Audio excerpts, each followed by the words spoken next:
Okay, good afternoon. My name is Neil Pearson. As Mel said, I'm a partner at law firm Mills Reeves. I'm a tax lawyer by trading, but spend quite a lot of my time working in social investment.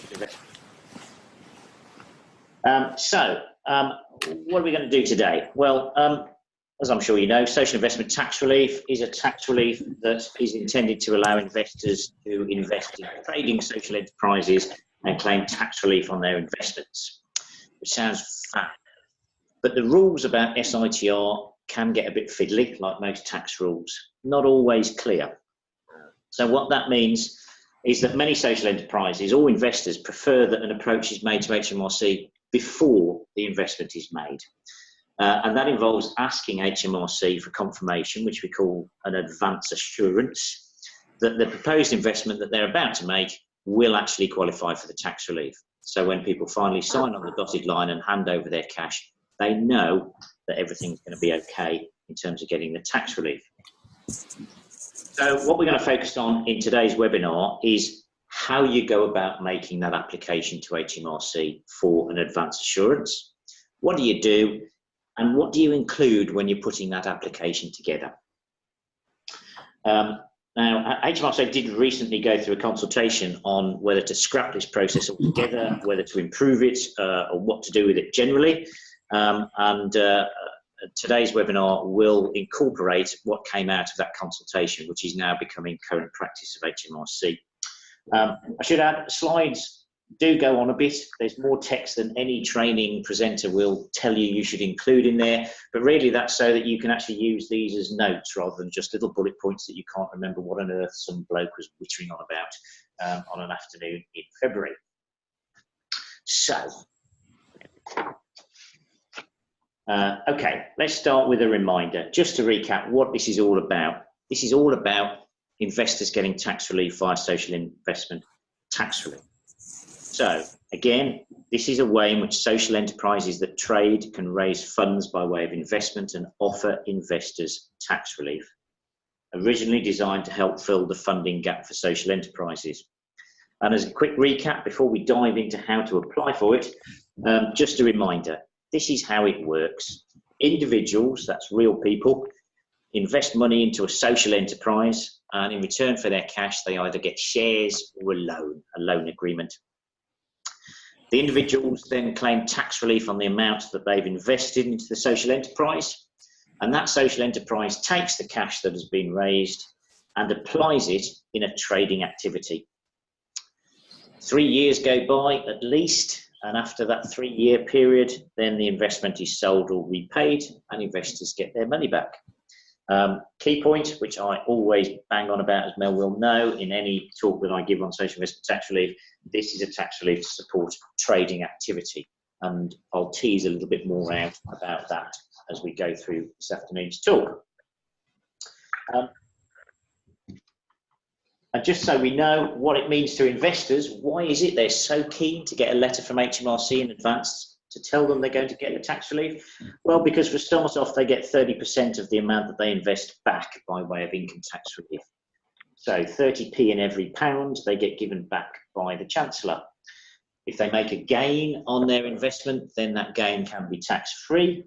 And if they've got other capital gains, then they can actually defer the tax bills on those gains by making an investment in it. I don't know if somebody's just joined us, but if people who do join could possibly put themselves on mute, otherwise we're getting some very loud noise. That would be helpful. Thank you. So those are the tax reliefs. That's why it is of real value to investors to know that they're going to get the tax relief before they commit. And that's what happens when we apply for an advance assurance. So, why bother? Why write to HMRC, spend all this time listening to people like me tell you how to do it, then go away, do it, and wait for a response? Well, as I've said, the rules relating to SITR are pretty complex at times. The design is based on an existing tax relief for investors in private companies, EIS. They're pretty fiddly, and then it's not always clear whether or not something falls within or without the rules. So as a result, many social enterprises and investors prefer an approach to be made to HMRC before the investment is made for the advance assurance. You don't have to do it. It is not compulsory. It is perfectly feasible to make an investment, claim the tax relief without ever having gone through this process. And there's nothing in the tax legislation that says you need to do it. So why would you? Well, first of all, will investors go ahead without it? If you're raising funds from friends and family and the tax relief is just a nice little add-on if you can get it, then they probably don't care. But there are bigger investors out there. There are serial investors and there are funds, Social Finance, Resonance, Social Investment Scotland, to name a few. And it will be a part of their process will be to get this because they won't invest without it. I guess point number 2 is it does create some tax certainty. Everybody knows what the position is. You know if you're going to get it or you know if you're not going to before you sign up. A key point for me, certainly as somebody who advises and helps social enterprise raise funding under this tax regime, is it gives you time to make changes if there's something not quite right. So if the revenue come back and say there's something that within, let's say, the investment documents that doesn't comply with the rules, you can put it right. Whereas if the individuals invest and then months later you find out something was not quite right, it's too late. You can't undo it. So the clearance process is actually quite a neat way of getting HMRC to flag up if there are any massive issues.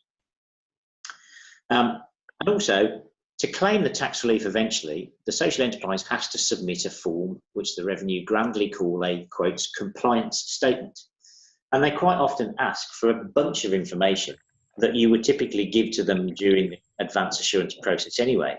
So the chances are quite a lot of the information you give to HMRC during the application for an advance assurance, you're going to have to give to HMRC at some point. So you're not doubling up on your work. And also one reminder from me, which is even if you get an advance assurance, that is not a claim for the tax relief. You still, once the investment has been made, have to submit a claim form to HMRC, whether you've got this advance assurance or not. Some people think if they've got the advance assurance, that's all they have to do. It isn't. You must, after the investment is made, submit that compliance statement, as HMRC grandly call it, to make sure investors can actually claim the tax relief on their self-assessment tax returns. Right. So that's why you might bother doing it. Let's start with who then actually makes the application. Well, the simple answer is it is always made by or on behalf of the social enterprise that's raising the money. They are the only people with whom HMRC will deal. Except, of course, the social enterprise can appoint agents, lawyers, accountants, advisors, anybody they like really, to act on their behalf. As long as they're properly appointed, then they can submit on behalf of the social enterprise itself. But the application is not made by the investors. It is made by or on behalf of the social enterprise itself. In practice, however, many investors, or certainly fund managers, want to have a hand in that process. So they'll either want to review it before it goes in to make sure it's got everything in there that they want to see, or they'll insist on drafting it themselves and getting you to sign off on it as a social enterprise. So one of the things that you would do at the outset, if you are going through this process, is agree with your investors. Sorry, if people are joining, could they possibly go on to mute? We're getting some interesting domestic furniture background noise at the moment. A couple of people, Christine and Nigel, I think you're probably not muted or not showing on our screen as muted. So if you've got a way to mute it. Thank you. Thank you very much. So when you start off the process, talk to your investors about who is going to prepare this. Obviously, to make sure you're not doubling up on the work. So once we've decided who is going to make the application, next issue is timing. Two issues to think about. One is when are you going to submit the application? And the second is how long is it going to take to get a response from HMRC? And I'll look at those in reverse order because the answer to the second informs the first. How long does it take to receive a response? Well, at the moment, anything between 6 weeks and 14 weeks, depending on where it ends up within the great web of HMRC. There are several offices that deal with these applications, and some of them deal with them quicker than others. So it can take quite a long time, particularly if there's something in the application that is not quite clear whether it's within or without the rules. That will tend to go to a senior tax inspector, who may well then get a second opinion. And as you might imagine, that does take a long time. However, as I mentioned, there has been a consultation on this entire process, and one of the outcomes of the consultation has been a pledge from HMRC to reduce the waiting time to 15 working days, with a very, very precise timetable of by the spring. Well, who knows? Meteorological spring is, I think, next week, but they're not showing any signs of reducing it to 3 weeks yet. But nevertheless, that is their target time, but still a bit of time to wait. So you would think that, given it takes HMRC so long to process these things, really the time to submit the application is as soon as possible. Well, that obviously makes sense. However, just a couple of things to think about. First of all, in their consultation, on the 2nd of January, the Revenue published guidance that basically said that they're sick and tired of people making applications that are, quote, speculative, that don't ultimately lead to investments. So the way of trying to stop that happening is they are kicking out applications that do not name the investors. Now, they are saying we don't actually have to list every single individual who's going to invest, but they are saying that we have to make it clear that we have been talking with people, that we've been talking to a fund or a bunch of individuals or other promoters who we do expect will ultimately deliver the investment. And if we can't honestly say that in making the application, HMRC will chuck it out. So they don't say you qualify or you don't qualify. They just write back and say, sorry, we're not going to look at it yet until you give us that information. Now, bear in mind, it might take them 5 or 6 weeks to write to you and tell you that. And you've then got further delay before you resubmit naming your investors. So you need to have some idea as to who your investors are likely to be before you submit the application. And if not, you're going to risk some delay. And also, when we submit the application, as I'll explain in a bit more detail a bit later, we have to submit draft investment documentation, i.e. the documents that the investors are going to sign up when they put the money into your social enterprise. So we have to send drafts of that to HMRC as well. So those drafts have to be, at least in broad terms, available to submit to HMRC.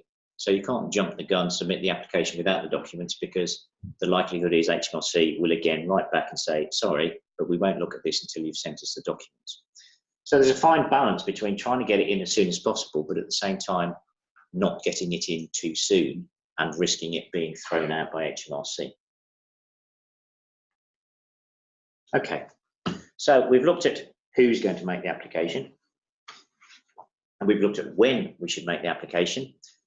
Before we dive into the detail of what you would put within it, I think it's just worth a few kind of general things to think about when you're putting one of these things together, when you're approaching the task of putting together the application. I should warn you, I'm a lawyer, so I like detail. Surprise, surprise. Very exciting to me, lots of detail. So what I'm going to run through in the webinar is a pretty thorough, or what I would call a robust approach to putting a clearance application together. I'll be honest, I've seen a lot flimsier things go in and get through, but this is pretty much the all-out gold-plated standard for putting a clearance application together. So a few general guides. First of all, put it in writing. It's got to be in writing. It's either a letter or an email with supporting documents. Next point, go into detail. If you oversimplify, if it's too general, you may well end up missing something that is material. The tax rules are pretty fiddly, as I've said, and whether or not you qualify for the relief can depend on fairly small terms of facts that are specific to your organisation. So make sure you go into a decent level of detail. And bear in mind as well that if HMRC take the view that you've oversimplified to the point where you haven't properly explained what's going on, they will simply not regard themselves as bound by any assurances they give. So the clearance you get from HMRC is only as good as the information you give them. And if that information is inadequate, your clearance is not going to hold up, or could risk not holding up. So the general rule is too much detail is better than not enough. That's my mantra as a lawyer. And don't miss stuff out. A pretty obvious thing to say, really, but bear in mind, if the revenue come back with queries, chances are it will have taken them weeks to figure out they've got some more questions. And then it takes them a week to write you the letter that asks those questions. And then it takes you a bit of time to answer those questions. And then they spend some time cogitating and reflecting on your answers before they give you an answer. So in other words, if you miss stuff out and they come back, it can add weeks to the timetable, which is a bit frustrating. Remember who's going to read your application. This is going to an overworked and underpaid tax inspector. The guy who reads it will know loads about tax and fiddly stuff like that, but he won't know anything about your organisation till he reads the application, and they don't understand that much about the arena and the world in which social enterprises operate.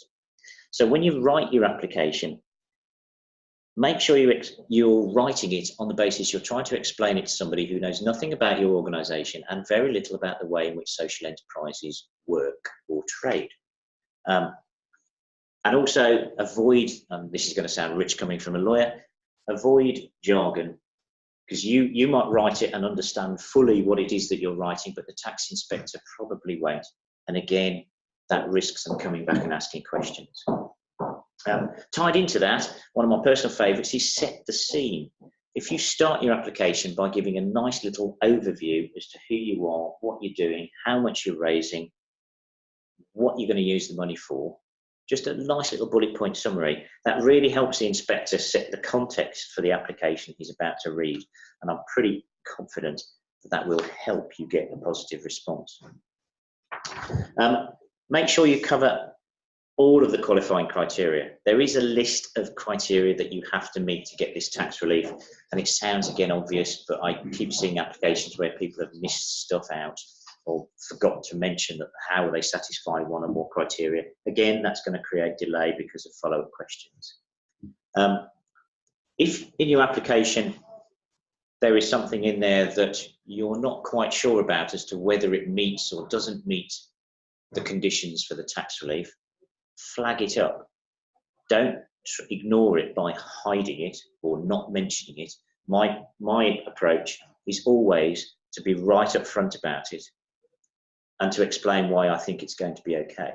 There's two reasons. First of all, if you go on the front foot with an argument as to why it's okay, it's more difficult for them to argue back. And the second is, if you get your assurance back from HMRC, you know it's good, it's valid, because you know that you've raised with them an issue and you know that they're not concerned about it. If circumstances change, follow up. And what I mean by that is, because it takes a bit of time to get a response from HMRC, it's possible that things change in between the date that you send it to HMRC and the date you finally end up making the investment. So if stuff changes, if the terms change, if your business has changed in any way, you need to have a think about whether that means you just need to go back and explain that to HMRC.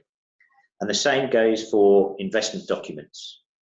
If they have evolved since you've submitted the application, you need to have a think about whether the evolution, the amendments are so material, you need to send the amended versions back to HMRC for a follow-up check. And last one for me, which is quite relevant at the moment, particularly since we've got a Finance Act going through next month, is keep an eye out for changes in the tax rules. Tax law changes regularly, at least once a year. So make sure your application is based on the up-to-date version of the law. And don't borrow a book from a mate that's 3 years old. So those are my kind of general pointers to think about if you're putting one of these things together. So you've taken all that on board. We know who's making the application. We know when you're going to make it. We know the general kind of guidelines around how you should approach this. What should you actually include when you start putting it together? And here we're going to dive into a wee bit more detail. Now, the application, as I've said, will usually comprise either a letter, but for me, always an email, backed up with supporting documentation. So what I'm going to do is walk you through what I would address in the covering letter. And I'm calling it a letter, but I normally send an email, but that's because I'm a bit old. And then I'll explain what documents you would submit with that covering letter. But please remember, pretty obvious, but each application is unique to its own facts. I do loads of these applications, both for SITR and other tax reliefs, and they're never quite the same. And each will be unique to its own facts. So what I'm going to run through is my kind of general guidance around the key areas you've got to address in the documents to send, but with the obvious caveat, it can't be an absolute and complete and exhaustive list, because there may be stuff that's specific to your organisation in detail that I can't cover today. So let's look at a few areas as what we would cover in the application itself. Well, let's start off with details about you, the social enterprise. You're the one raising the money, you're the one receiving the money, you're the one that is issuing shares or loans to investors. So to start off, you need to explain all the usual stuff you'd expect about you, the social enterprise. Who are you? What's your name? What's your registered number? Why are you a social enterprise? There are 4 categories of social enterprise, so you have to make it absolutely clear which one you are and why. And if you are the type of social enterprises that is described as an accredited social impact contractor, there's some specific information that you need to include, because to do that, you must have been accredited as such by the Cabinet Office, so you have to explain how and when that has happened or is in the process of happening. If you're a company, explain whether or not you've got a share capital. It's pretty relevant, and give details of who your members or shareholders are, and any members who hold large stakes. So if possible, if you're a company, I tend to just say, here are the shareholders and here's how many shares they own. If it's a wide membership organisation, I'd simply explain the basis upon which membership is held, and then pick out any members who hold any particularly large or controlling interests. You have to tell them how many employees you've got, or full-time equivalent employees, and that should be a projected figure for as at the date you make the investment. You've got to tell them that you're not quoted on a stock exchange, which I find slightly bizarre in the context of social enterprises, because you can't list on the stock exchange. But there we go. So you have to actually say that. And you have to explain how you're going to meet what's called the gross assets test. In other words, tell them what assets you've got on your balance sheet, or what you think is going to be on your balance sheet when the investment is going to be made. So that's all the stuff that you need to tell HMRC about you, the social enterprise that's raising the money. Next area we need to tell them about is subsidiaries, or any other kind of interest in other organisations. Now, it's possible that you as a social enterprise might have some kind of interest in other organisations or companies or charities. For instance, many charities will have trading subsidiaries. You might be a party to a joint venture. You might have entered into some kind of partnership with other organisations or companies. Or you might have some kind of minority shareholding or investment in another organisation. If that's not the case, if you're an entirely standalone organisation with no subsidiaries, no interest in other businesses at all, say so, or make what I would call a negative statement. So we make it clear to the revenue we're okay because we don't have any of that kind of interest. If we do have some kind of interest like that, then we need to explain it. The easiest way to do it is give them a group structure and run through if you're a group and you have subsidiaries, explain who they are, registered numbers, what are they, do they trade, and particularly, are any of your subsidiaries themselves social enterprises, and explain the ownership structure. It is actually very important in terms of compliance with the SITR rules, so we need to go into a little bit of detail around group structure if we can, and also if we've got plans to acquire an interest or another company or another business, then we ought to flag that up now, because it could mean that you comply today, but in 6 months' time when you make the acquisition, you don't. So it is highly relevant, if you know that's coming down the tracks, to explain it. And also confirm whether the applicant has ever been a partner or member of any partnership or trading consortium. Again, there's a very specific reason why we need to explain that. The answer is almost always no. It's quite unusual to find that, but nevertheless, if that has happened, you must explain it in your covering letter. So that's what we have to say about group structures and subsidiaries and interests in other organisations and partnerships. What else are we going to talk about in our covering letter? Well, trade.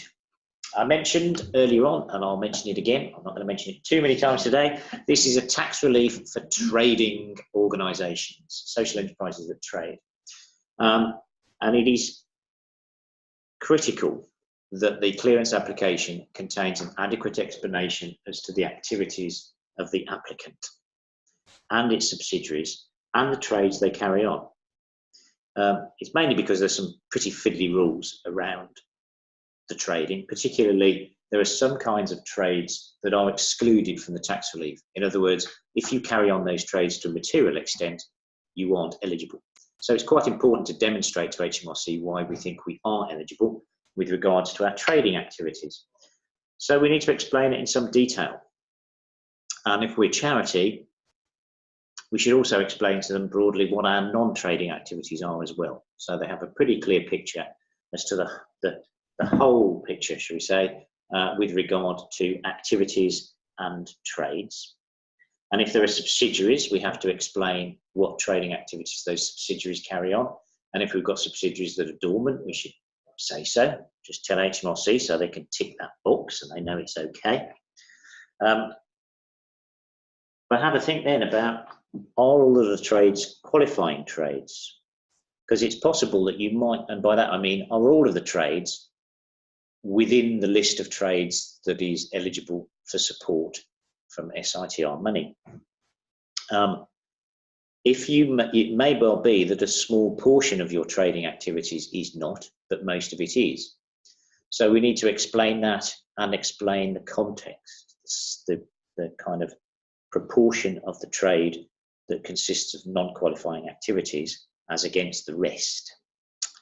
If there's any question mark and you're not quite sure, well, as I've said previously, make that absolutely clear, flag it up so HMRC really do get to see the true picture, because then you know if you get the clearance is good.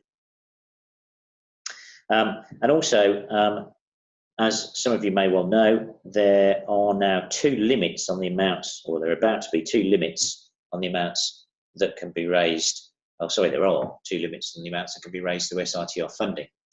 And if you want to apply for funding in excess of the lower limit, which is the old limit, you have to show that your business has been trading for less than 7 years. And trading means making sales. So you have to explain the history of your group and your subsidiaries and when they started making sales. I've literally just seen an application where nobody explained that. So I'm confidently expecting that one to be chucked out by HMRC. So you need to confirm to them when the organisation started making sales if you want to go for a chunky amount of SITR funding, i.e. in excess of the current lower limit.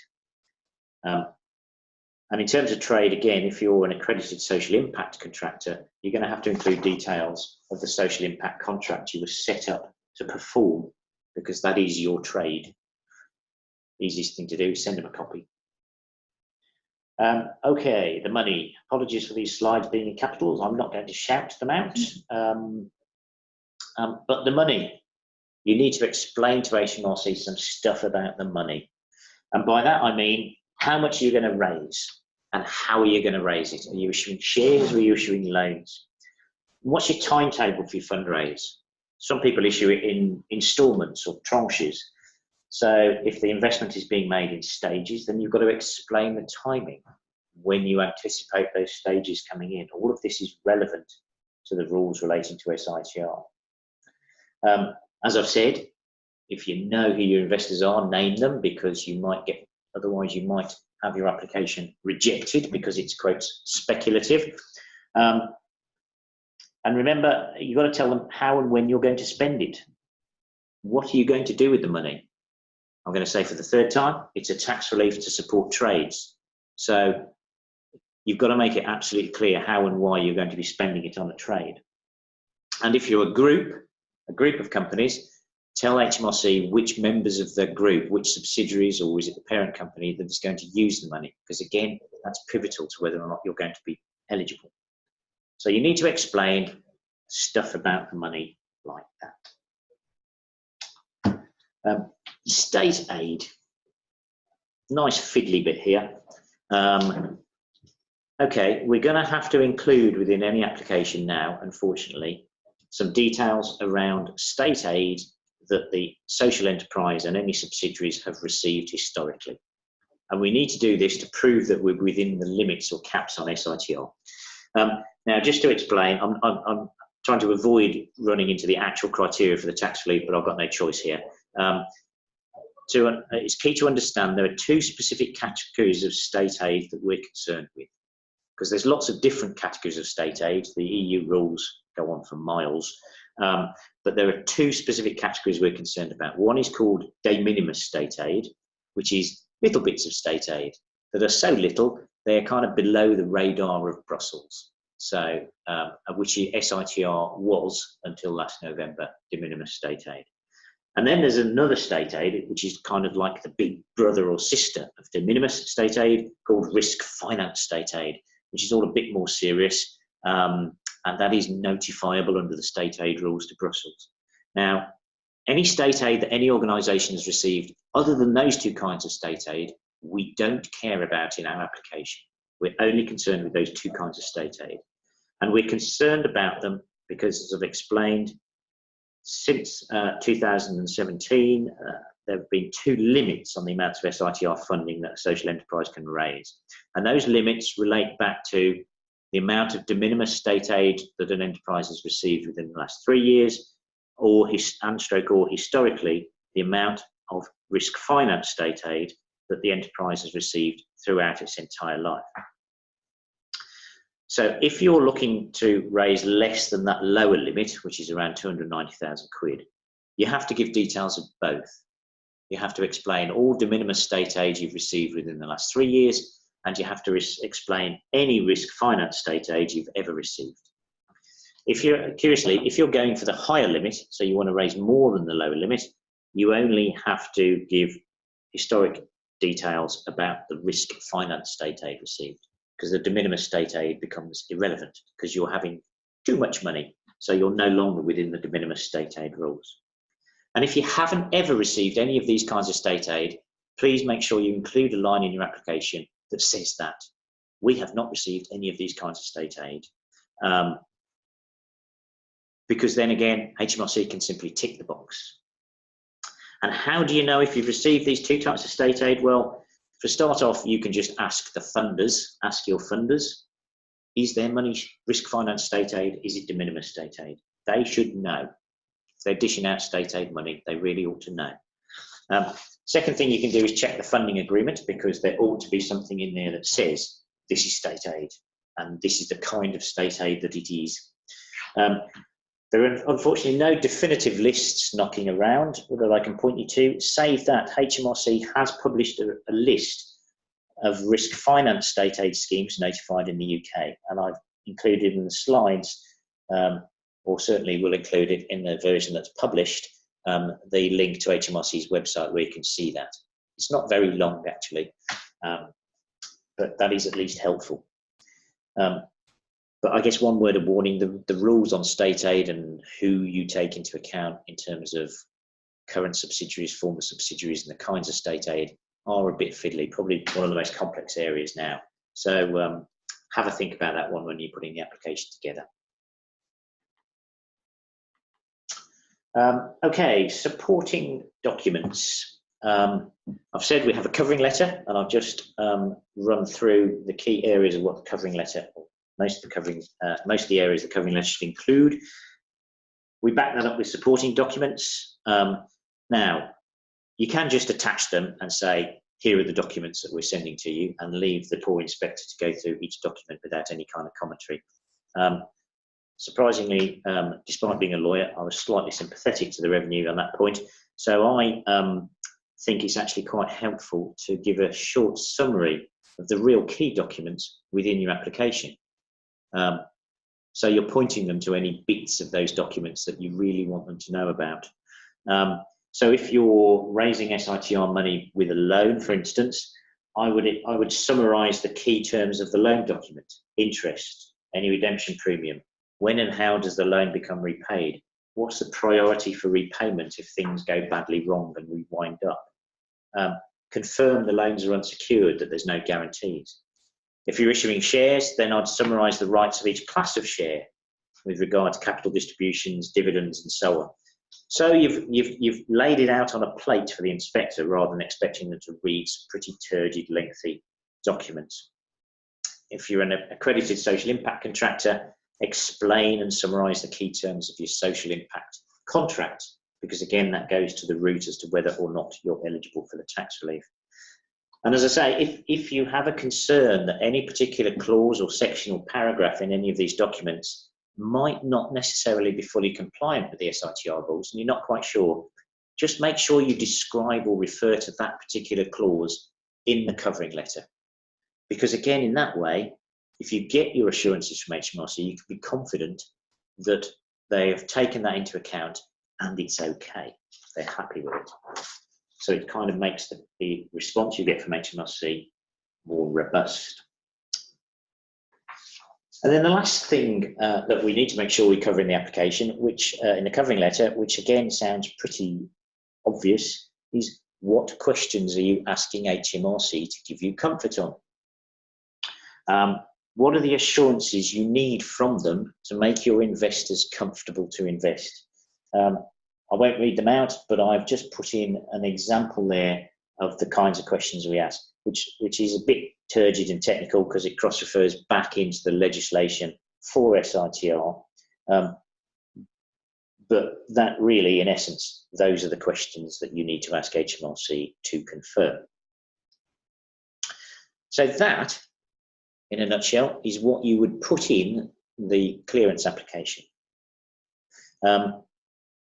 I'll just run through briefly now a list of the supporting documents that you would send with it.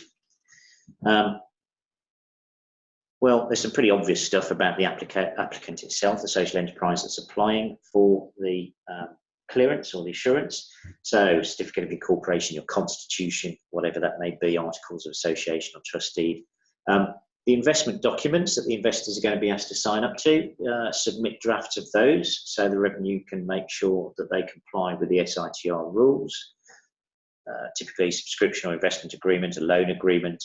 Is there a priority agreement if there are more than one lender in there?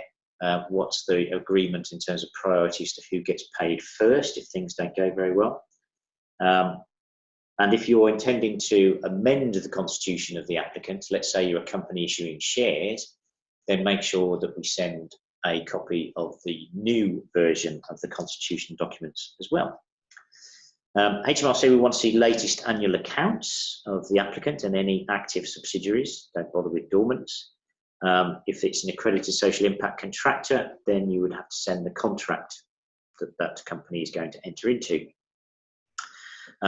As I've said, if you're a group structure chart, a nice little picture with percentage shareholdings really helps understand it and helps the inspector deal with it as quickly as possible.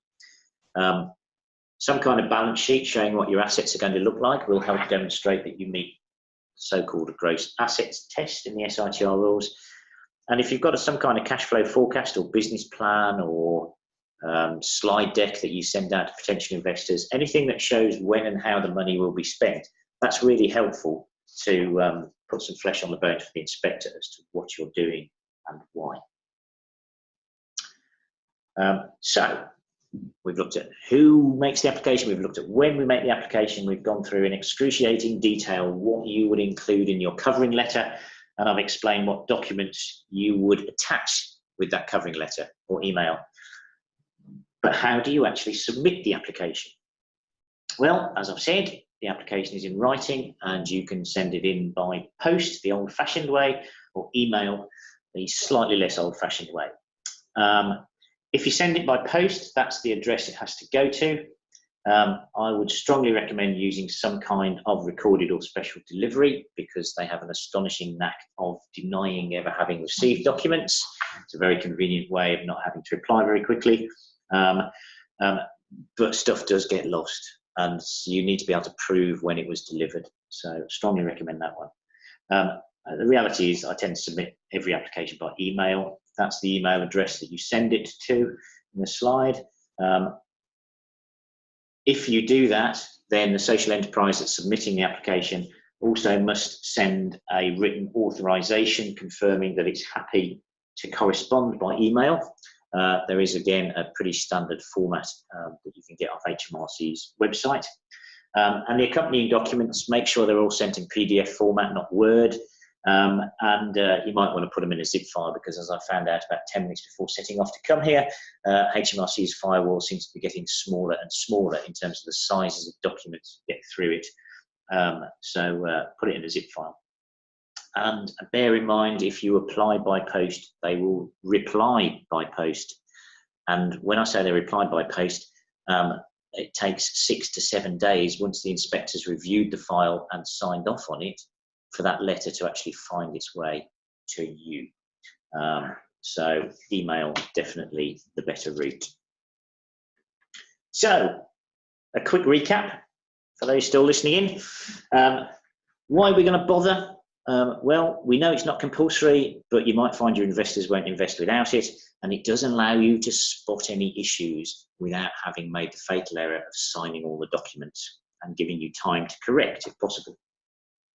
We looked at timing. The rule is submit as early as you can, because it takes HMRC ages to reply, but don't do it until you can properly identify your investors, or at least who will find the investors for you.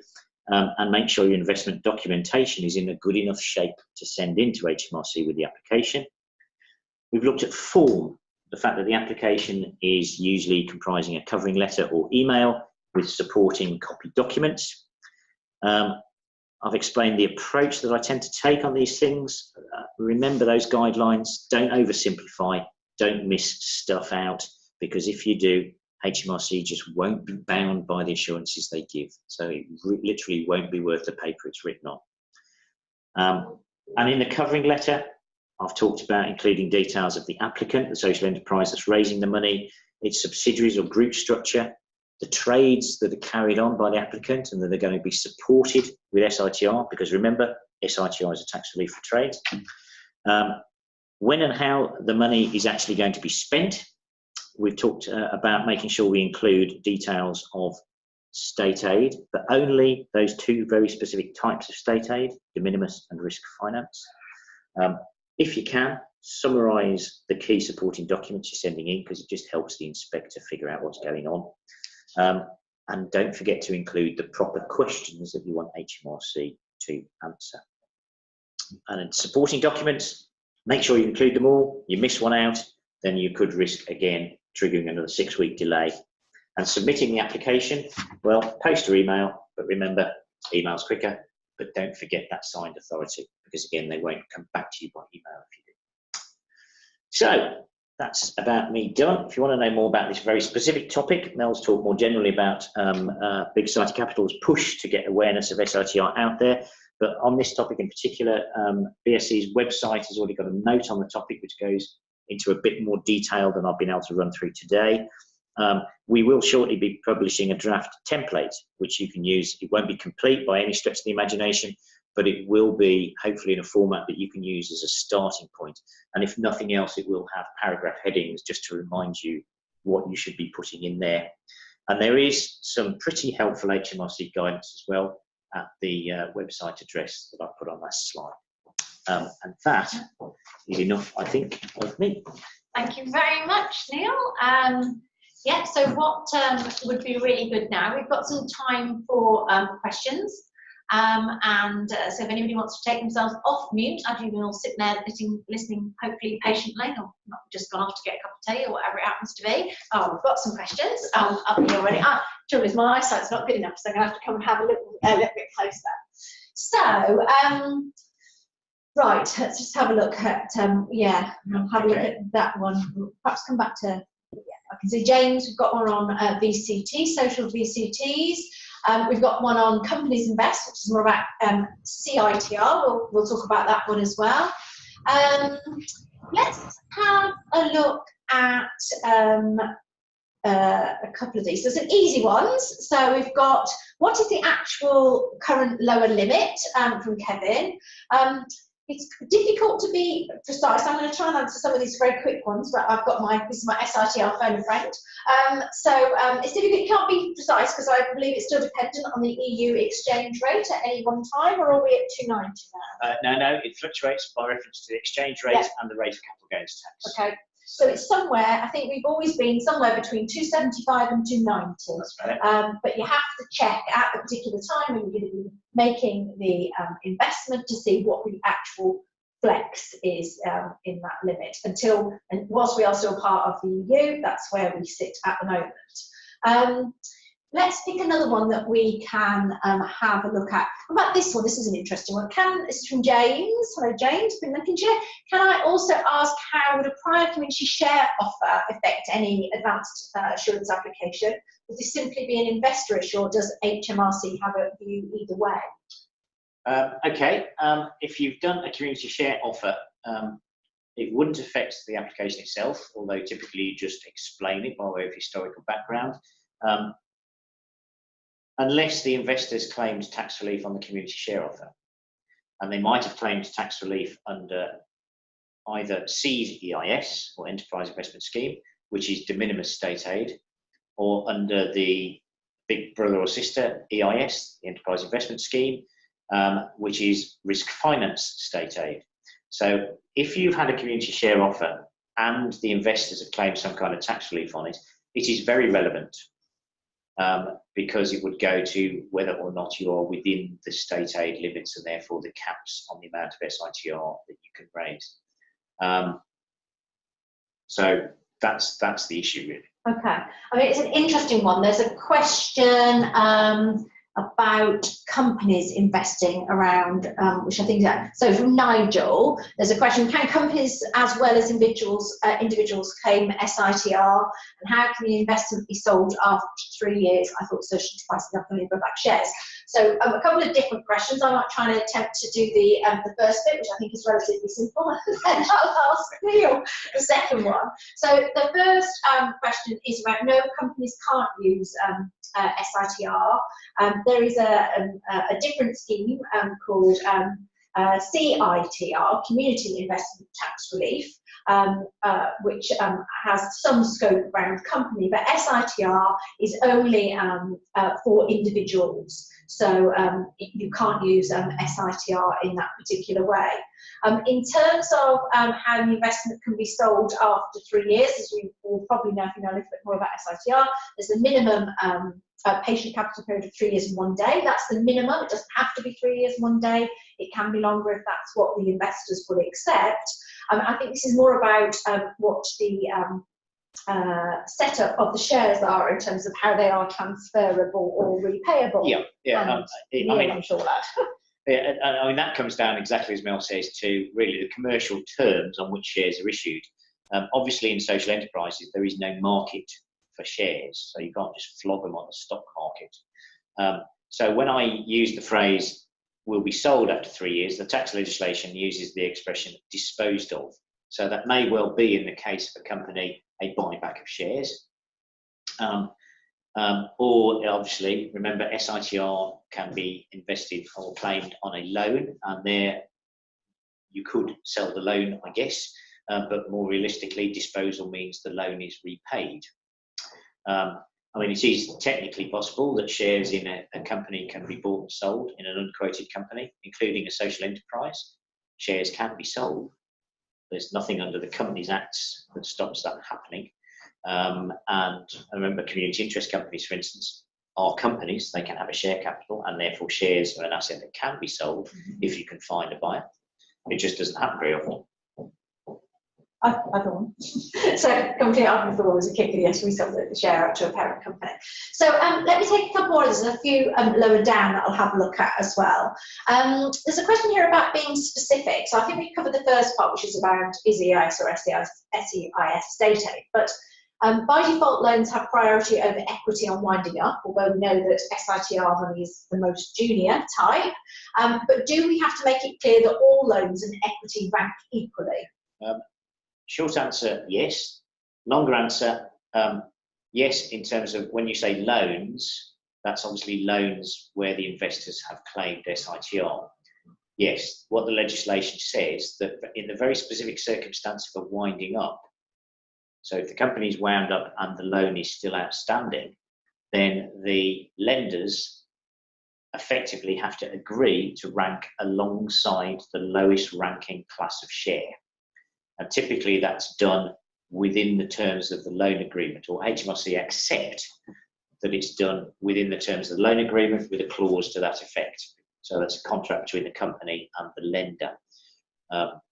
It's a fudge, quite honestly, because nobody has ever properly bottomed how technically it works, because thankfully we haven't yet found an example of an organisation going bust that had SITR loans in place at the time. But certainly as a lender or an investor, you have to accept that in terms of risk, you're taking the same risk as the lowest ranking class of shares, if there is a share capital.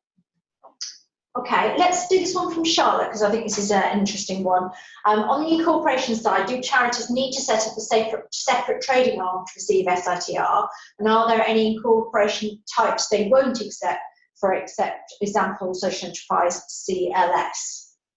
So there's a piece around the eligibility, which actually that's, again, fairly simple one in terms of KIC, charity, BENCOM, and as either type of KIC, KIC limited by share or KIC limited by guarantee, so that will obviously depend on whether it can be equity or debt. But in terms of on the incorporation side, do charities need to set up a separate trading arm to receive SITR? Well, there is nothing at all in the SITR rules that says you have to do that. The reason it happens is actually because of the constraints of charities law, because charities can only do stuff that is charitable. So if they're trading, if their trade is in support of their charitable objects, so for instance, if you're an educational charity and you charge fees for educational courses, then the charity can carry on that trading activity without the need for setting up any kind of subsidiary. No requirement at all. For other charities that trade, they do have to set up trading subsidiaries, but that's not because of the SITR rules, that's because of charity law.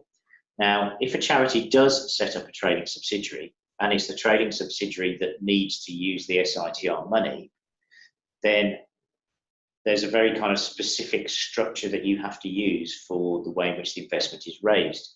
And it works basically like this. The charity has to be the organisation that raises the SITR funding.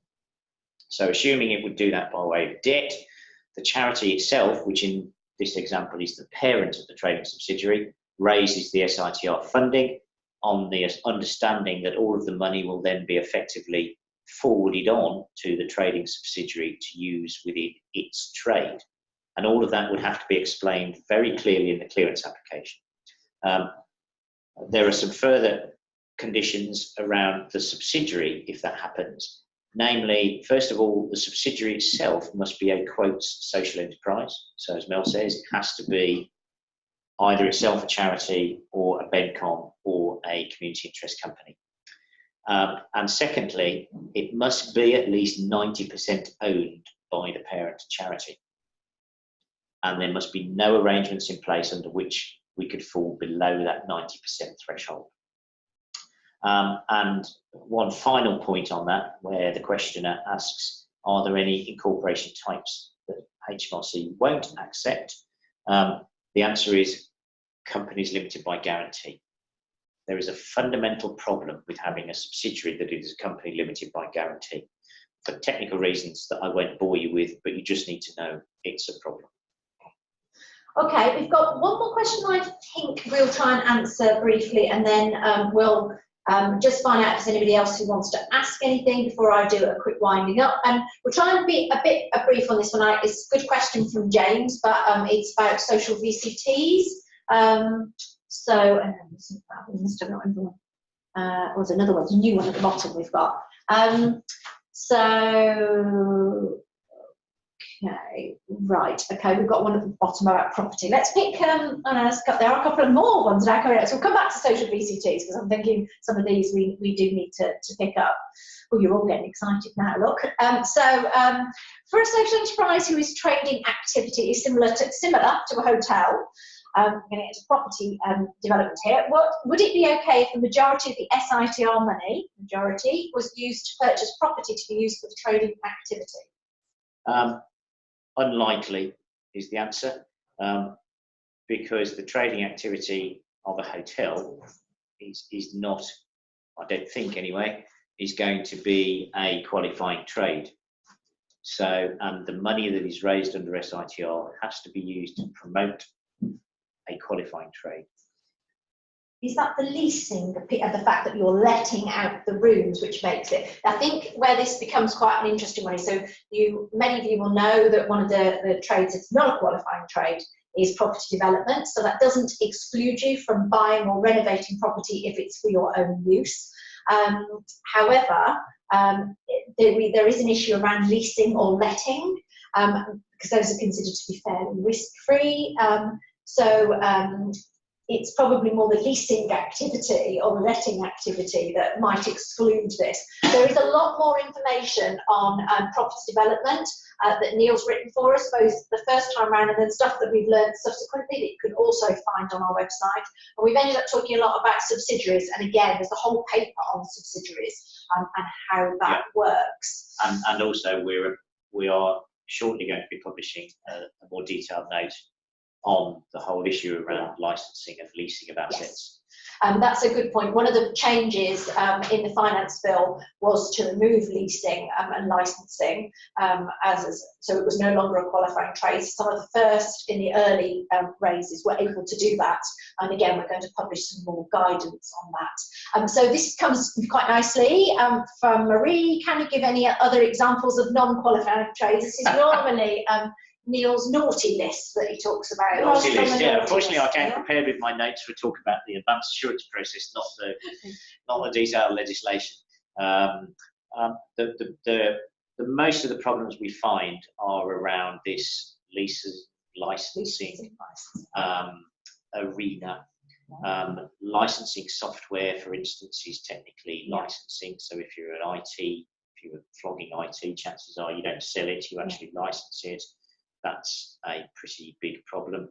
Lending. Yeah, onward lending, property development. The other one that comes up quite a lot is agricultural. So there is a list again on our website of the things that are on the naughty list, but it tends to be those are the key topical ones, really.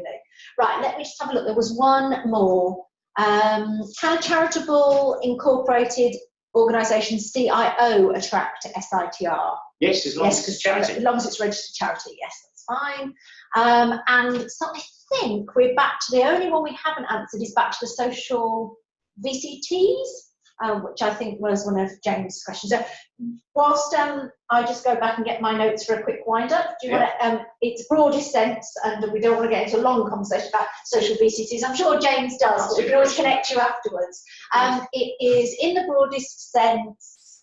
How do it's right at the top somewhere? Okay. Are you able to briefly cover how venture capital trusts relate to SITR in the broadest terms? Should be fairly. Okay.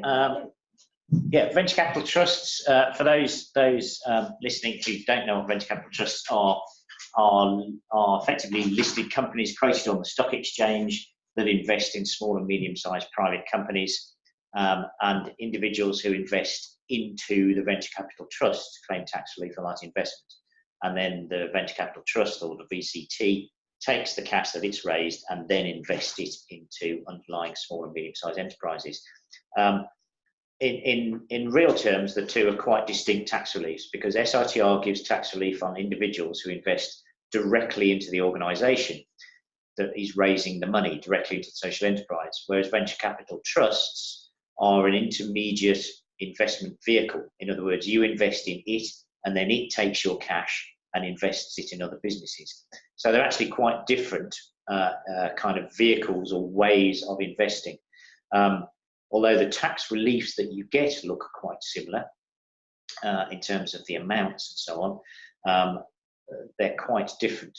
Now, Mel talks briefly about social venture capital trusts, which is something that's been floated since the legislation came in, but the government still haven't really progressed, which is the concept that we might have a fund set up like a venture capital trust, but which only invested in social enterprises. We still have no suggestion from Treasury that they're actually going to do it at the moment. As far as I can see. As far as we know, there'll be no more consultation until 2019 now. I'm going to do a quick roundup. I'm conscious of time. Does anybody else have a burning question that they wish to ask Neil, or I'm going to do a quick roundup? One new message right at the bottom. We've got this there. Can a VCT invest in social enterprise and claim CITR? We're getting into other tax reliefs now. I don't know, but I doubt it. We don't know, but we doubt it. What I am going to say is one of the things that's become evident as a need. So when we ran this campaign the first time around, we published a simple guide to financial promotions, and I know it's simple because I can understand it.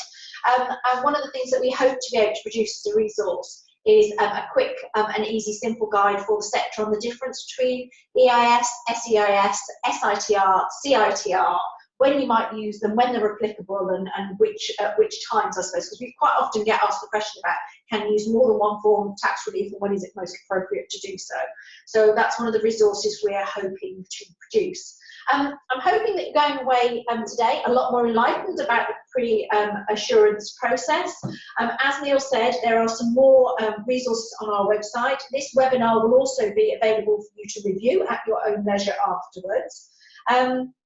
Neil's mentioned as well that this editable guide and starting sort of draft template is going to be coming, so we will let you know when that is ready.